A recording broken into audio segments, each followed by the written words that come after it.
요즘 집값 너무 비싸요. 정말 어렵게 돈 모으고 대출 받고 부모님께 도움 좀 받아서 집을 장만하려고 하는데 자금 조달 계획서가 있어요. 이제는 다 아실 거예요. 자금 조달 계획서를 잘못 쓰면 몇 년 뒤에 반드시 자금 추초 조사를 받는다는 걸요.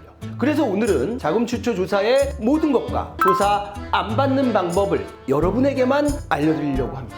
안녕하세요. 국세청에서 22년 근무한 해결사 염지훈 세무사입니다. 오늘 영상만 보시면 자금 추초 조사는 거의 피할 수 있을 거예요. 진짜 좋은 정보들만 모았으니까 좋아요, 구독 눌러주시고 주변 분들에게 공유해주세요. 절세는 염지훈. 자, 자금 추초 조사 어떤 경우에 선정될까요? 제가 지난번에 소득 지출 분석 시스템, 즉 PCI 분석을 통해서 자금 추처가 부족한 분들이 조사 대상으로 선정될 수 있다, 이렇게 말씀드렸죠. 저번 영상에서 우리 문 PD가 입주권을 저가 양도해서 구청에서 거래 소명 요청서를 받았다, 다 아실 거예요. 놀랐죠, 문 PD? 아직도 그냥 끔찍합니다. 근데 만약 문 PD가 그 주택을 사는 입장이었다면 거래 소명 요청이 아닌 자금 출처 조사를 받았을 수도 있어요. 자, 오늘 제가 자금 출처 조사가 선정됐던 몇 가지 유형을 말씀드릴 건데 그 중에 첫 번째 유형, 그거 뭘까요? 한번 말씀해 보세요. 너무 비싼 거 샀을 때. 너무 비싼 걸 샀을 때, 또 소득이 없는 사람, 즉 합하면 소득도 없는 사람이 너무 큰 주택을 샀을 때, 너무 고가의 주택을 샀을 때 자금 출처 조사를 받을 수 있죠. 그래서 제가 본 첫 번째 유형은 대출이 0원이신 분, 그런 분이 세무조사로 선정되는 걸 본 적이 있는데, 제가 아는 누나가 8억 원짜리 임차 보증금을 가진 그런 주택을 빼고 18억 원의 임차 보증금을 빼서 14억 원짜리 주택을 취득했다. 그러면 얼마가 모자라죠? 6억이요. 6억이 모자라죠. 이 6억 원을 본인이 가지고 있는 예금으로 충당을 했다. 근데 이분이 주변에서 의견이 나뉜 거예요. 대출을 좀 받아라. 아니다, 나이가 50대 중반인데 이 정도 주택은 살 수 있고 6억 정도는 갖고 있다고 볼 수 있지 않냐. 주변에서 그렇게 말을 하니까 대출 하나도 없이 돈이 있기도 하고 대출 이자가 아까워서 자기가 가진 돈으로 주택을 샀는데, 사실 이 누나 저한테는 얘기했는데 이 6억이라는 돈을 약 7년 동안 본인이 번 돈이에요. 그러니까 자신이 본 돈을 신고를 거의 안 했어요. 신고를 안 해놓고 좀 찔리기도 하지만 대출 이자가 아까우니까 14억짜리 주택을 자기 돈으로 산 거죠. 근데 약 2년 후에 세무조사가 나왔고요. 하필이면 신고 안 한 그 7년치에 대해서 전부 조사가 나왔어요. 그렇게 해서 7억짜리의 소득을 다 세무서에서 알아내서 그에 따른 세금 2억 원 정도가 고지가 됐어요. 안타깝죠. 근데 또 어떻게 보면 낼 거 낸 거예요. 낼 거 낸 건데 약 2억 원 중에 가산세가 한 4천에서 5천 정도 나온 셈이니까 낼 건 냈지만 좀 안타깝다. 그래서 처음부터 아예 소득세 신고를 했던가, 소득세 신고를 놓쳤다면 어떻게 했으면 세무조사 나올 확률을 줄일 수 있었을까요? 만약에 이 누나가 이 모자란 6억 원에 대해서 대출을 최대한 받았다면 조사가 안 나왔을 가능성이 다소 높아진다. 그래서 그 대출받은 그 6억 원은 어차피 다음에는 이제 소득세 신고해야죠. 그렇게 해서 소득을 만들어 가면서 그 대출을 조금씩 갚아 나갔다면 한 번에 세금 폭탄을 맞을 확률은 낮출 수 있었다는 거죠. 질문 있습니다. 방송을 보신 분들은 만약에 돈이 조금 부족했을 때 대출을 안 받지는 않을 것 같아요. 대출을 받으실 것 같거든요. 그러니까 대출을 받을 수 있으면 받겠죠. 대출을 받는데 이런 또 편법이 있을 수 있잖아요. 그런 조사를 피하기 위해서 대출을 일단 최대한 많이 받고요. 한 1년 뒤에 바로 갚아버리는 거예요. 그러니까 그거 이제 부채 사후 관리가 들어오죠. 그래서 우리가 대출을 받아서 그거를 무조건 인정해 주는 게 아니라 부채 사후 관리를 통해서 그 대출을 어떻게 갚아 나가는지 2차로 또 소명이 들어가니까 1년 뒤에 다 갚는다면 또 문제가 생기죠. 그래서 제가 아까 뭐라고 그랬죠? 소득을 만들어서 그 소득만큼 원금과 이자를 같이 상환해 나가는 게 그나마 해결책이라면 해결책입니다. 소득세를 내던지 아니면 대출 이자를 내던지. 그렇죠. 그래서 이제 내 통장을 열었을 때 무슨 문제점이 나올 수 있다면 이왕이면 그 대출 이자를 내더라도 소득과 지출을 균형을 맞춰야 된다는 거죠. 첫 번째 유형은 제가 말씀드렸고, 두 번째 유형은요, 아까는 제가 대출을 받으라고 해놓고 두 번째는 과다한 차용이에요. 정반대의 내용 아니에요? 그러니까. 근데 제가 두 가지 다 봤기 때문에 말씀드리는 건데, 제가 이제 두 번째 유형은 제가 아는 동생 얘기인데요. 제 아는 동생이 20억 원짜리 강남 주택을 취득했다. 그러면서 자금 조달 계획서를 제출을 했는데 20억 원 중에 이 친구는 은행 대출을 8억 원 받았고요. 또 본인이 과거에 임차보증금 7억 원이 있었어요. 그러면 부족한 금액이 얼마? 5억이죠. 근데 이 친구가 2억 원까지는 은행 이자도 안 내고 누군가한테 이자를 안 줘도 되니까 약 3명의 지인을 이용해서 2억, 1억 그렇게 차용증을 쓰면서 이 과다한 차용을 한 거죠. 그렇게 맞춰서 자금 조달 계획서를 냈는데 세무서에서 약 2년쯤 지나서 세무조사가 나왔다. 세무조사가 나온 이유를 제가 들어보니까 이 지인들로부터의 5억 원의 차용증, 이게 진짜 차용인지를 확인하기 위해서 세무조사를 나온 것 같았고요. 그래서 연결된 그 계좌를 다 확인해보고 그랬더니 그 5억 원은 진짜 지인으로부터의 차용이 아니었던 거죠. 이 돈 5억은 어디서 나왔을까요? 부모님이 우회적으로 그 돈을 지인들한테 보내서 그 5억 원을 조달한 거를 세무서에서 알고, 그러면 그 5억에 대한 증여세 8천만 원이고 가산세 붙이면 약 1억 원대 초반에 그 증여세만 나온 게 아니에요. 이 세금이 자그마치 3억 원이 추가로 고지됐는데 그 이유는 또 뭐였을까요? 5억 원에 대한 증여세와 가산세, 그것만 생각한다면 약 1억 1천만 원대인데 실제로 세금은 3억 원이 나왔다. 제가 아까 뭐라고 그랬죠? 부모님이 주셨다고 그랬죠. 근데 그 부모님이 그 돈을 증여하지 못한 그 이유가 있었어요. 부모님도 그 5억 원을 소득세 신고 누락한 거를 뒤늦게 발견이 됐고 범위가 확대가 돼서 조사가 이루어졌는데 부모님의 소득세, 자녀 5억 원에 대한 증여세, 그리고 또 다른 증여까지 나오게 된 거죠.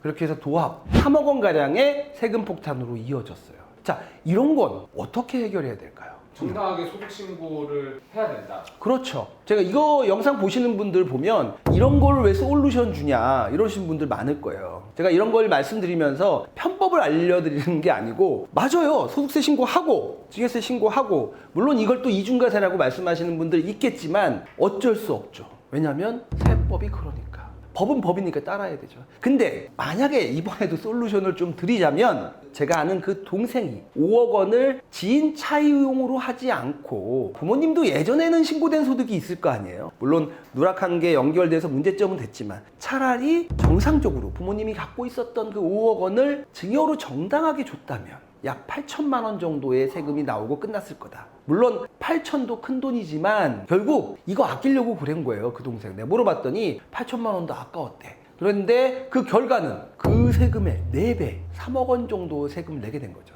그래서 자기 소득 수준보다 너무 과다한 부동산을 취득하게 되면 다 대출로 해결할 수 없죠. 따라서 본인의 소득 수준에 맞는 부동산을 선택하고, 근데도 불구하고 부족하다면 적절한 증여세 신고를 하는 게 돈 버는 겁니다. 자, 마지막 3번째입니다. 3번째는 어떤 분들이냐면, 이 정도는 괜찮겠지, 설마 이 정도 금액 갖고 나올까? 그런 분들이 가끔 또 선정이 되는데요. 3번째 유형은 소액인데 설마, 이렇게 제가 제목을 정했는데요. 자, 이 정도는 괜찮겠지 하는 그런 방심에서 조사 대상으로 선정될 수 있습니다. 제가 아는 분이 사회초년생인데 부모로부터 5억 원을 증여받고 그에 대한 세금 8천만 원 정도를 증여세 신고를 했어요. 하는데 이 증여세는 누가 내야 되죠? 증여받은 사람. 그렇죠. 수중자가 내야 되죠. 근데 5억 정도 증여세 신고하니까 그에 따른 8천만 원 정도는 부모님이 좀 계좌이체로 내줘도 괜찮겠지라고 생각을 한 거죠. 그런데 세무서 담당자가 그 세금을 납부한 내역을 갑자기 요구했어요. 그러니까 이분은 부모가 내줬다라는 거를 말할 수가 없으니까 머뭇거리면서 소명 자료를 제출을 못했다. 그러니까 확인을 위해서 세무조사 대상으로 선정이 됐다. 근데요, 막상 통장을 열어보니까 이 8천만 원 대신 납부해준 거 말고도 다른 문제들이 있었던 거예요. 그래서 그 세금 8천만 원을 아예 증여받고 그 세금을 냈다면 증여세 2,500만 원 정도만 내면 되는데 괜히 조사를 받아서 추징세액이 1억 원 이상 나오게 된 케이스죠. 그래서 이분도 8천만 원 증여세 신고 납부했으면 별 문제가 없었던 거죠. 그리고 또 하나, 제가 맨날 얘기했던 거 뭐죠? 태어나면서부터 꾸준히 증여를 해놨다면 이 8천만 원 정도는 충분히 미리 확보를 할 수 있었을 거예요. 꾸준한 증여가 필요하죠. 자, 앞에 3가지 사례 참 가슴 아프죠. 그런데 이거 보시는 분들은 아유 어차피 뭐 세금 낼 사람 냈네 이렇게 말씀하시는 분들도 있을 텐데요. 근데 제가 지금까지 본 가장 힘든 상황이 그 자금 출처 조사가 사업체에 대한 조사로 번지는 경우죠. 정말 이거는 최악인데요. 자금 출처 조사는 증여세 조사인데 원칙적으로 사업체에 대한 조사를 할 수 있을까요? 증여세 조사인데 사업체에 대한 조사. 네. 일반적으로는 안 되죠. 그런데 세무조사 범위 확대를 한다면 가능하죠. 그래서 세무조사 범위 확대와 관련된 그 규정과 절차, 요 내용 중요한데 이 중요한 내용을 이타 강사 최승혁 세무사님께서 설명해 주시겠습니다.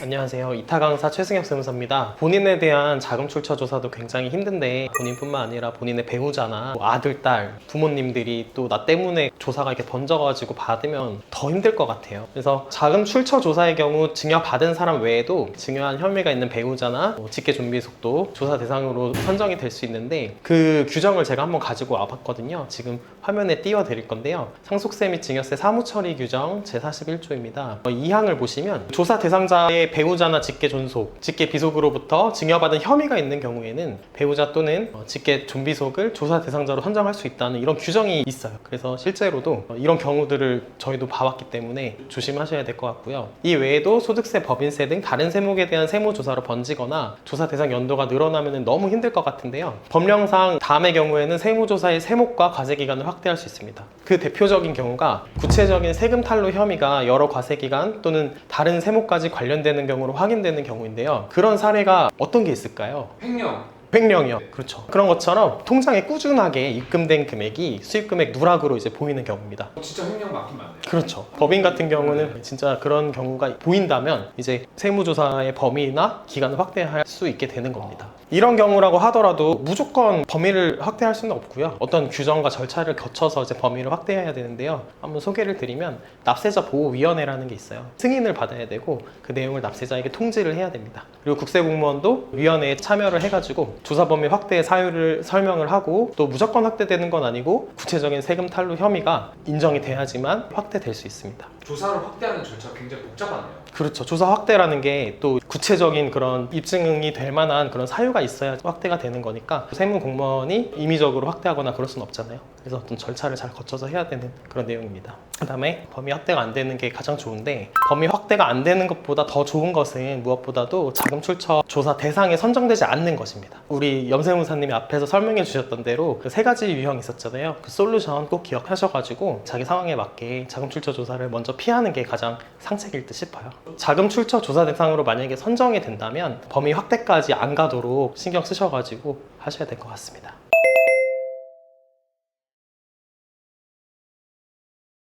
절세는 염지훈. 부동산 취득하실 때 나는 괜찮겠지 그렇게 생각하지 마세요. 적절한 소득이 있어야 하고요. 소득이 없으면 최대한 대출 받는 게 좋습니다. 대출만 받으면 이제 끝이겠지라고 생각하지 마시고 본인의 소득으로 그 대출을 갚아 나가야죠. 지인으로부터 과도한 대출, 과도한 차용을 받는 것도 능사는 아닙니다. 오히려 조사 범위 확대로 이어질 수 있으니까요. 따라서 적절하게 증여신고하는 게 세무조사 받을 확률을 낮추고 오히려 돈 버는 방법입니다. 지금까지 국세청에서 22년 근무한 해결사 염지훈 세무사였습니다. 감사합니다.